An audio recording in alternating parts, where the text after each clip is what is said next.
Hello, thank you for joining me. Valerie from Celestial Lights Gifts here.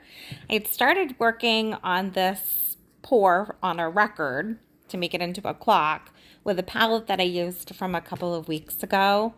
And the composition just was not doing it for me at all. So I'm scraping the colored bits off into like a little waste cup and I'm going to start again. I'm doing the Sheleeart Bloom Technique and using the US recipes. I'll share a little bit more what I'm using in particular. And the specific technique was coined by Lisa Marvin as a bloom vine.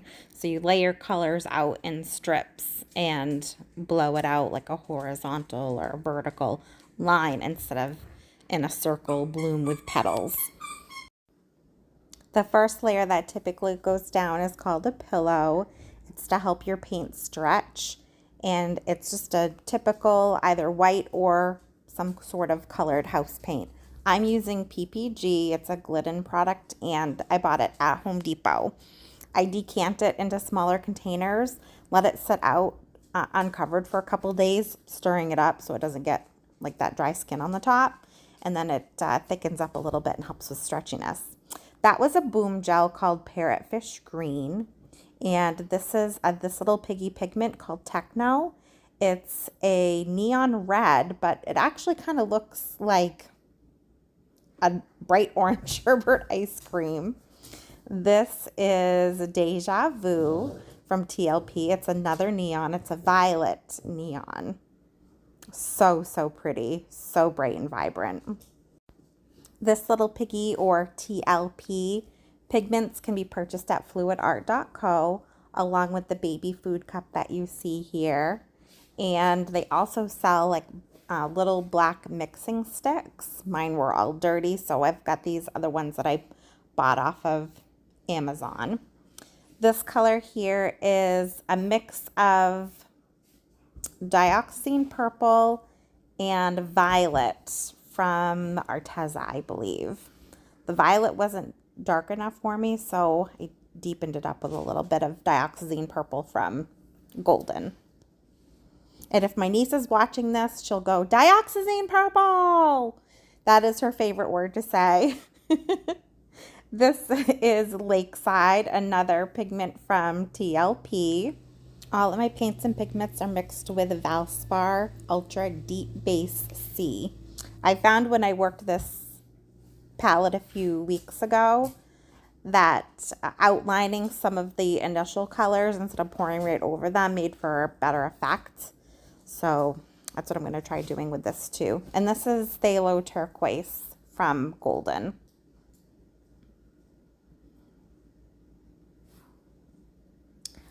I'm going to use two cell activators. One is Paynes Gray, that's what this one is, from Amsterdam, and also Titanium White. Find that with two cell activators, you get better cell definition and lacing. I like a lot of lacing. I like a lot of fine lacing. And I've mixed my cell activators with Australian Floetrol. Roughly, I would say with the white, a 3-to-1 ratio, and with the Paynes Gray, probably closer to a 4-to-1 ratio. I remember when I very first started fluid art, like I was obsessed with measurements and ratios. Like I wanted an actual measurement. I kept getting so frustrated with artists that would say, oh, I just go by consistency. And I was like, well, how can I learn consistency if I don't know what the ratios are? But honestly, as you get going, you'll find out that the measurements are not important as the consistency. I think measurements when you're first starting out are awesome. And the artists that are sharing those, like Canella Sirocco and Lisa Marvin, it's amazing. Like, and it's very helpful. And even I still use them sometimes just to kind of get back to basics. But as you get more experience and you learn different techniques, and it's actually what works best for you. So everybody's home environment is different. My house is always cold. In the summer, we have a lot of humidity. That all affects your paints. and also the different types of paints that you use. So each paint has a different density on if it's lighter or heavier. And if it's a heavier paint or highly pigmented, you might not need as much. So if you're using the same ratios for everything, you could end up with thicker or thinner paint. So that's where the consistency comes into play. So I'm spinning this out, trying to get as much paint off of the record as I possibly can. I like this composition a lot better. And I am going to go in with some detailing.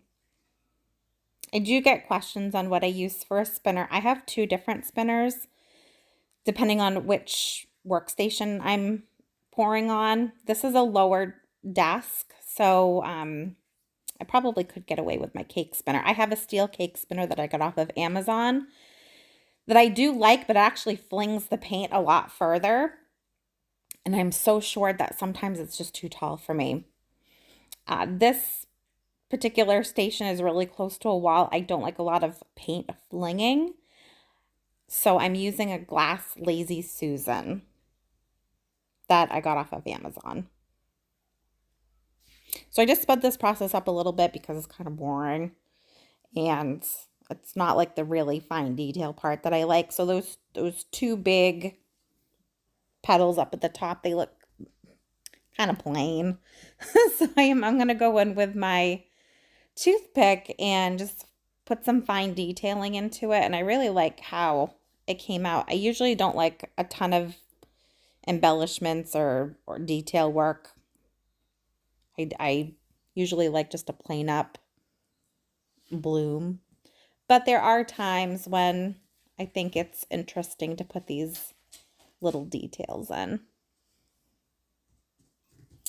So I'm going to leave you for now. Let me know if you have any questions in the comments about either the bloom technique or these colors or how to detail.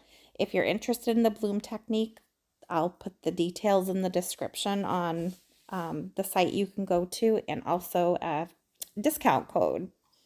So hope you're all doing well, and thank you for watching, and hope you enjoy this.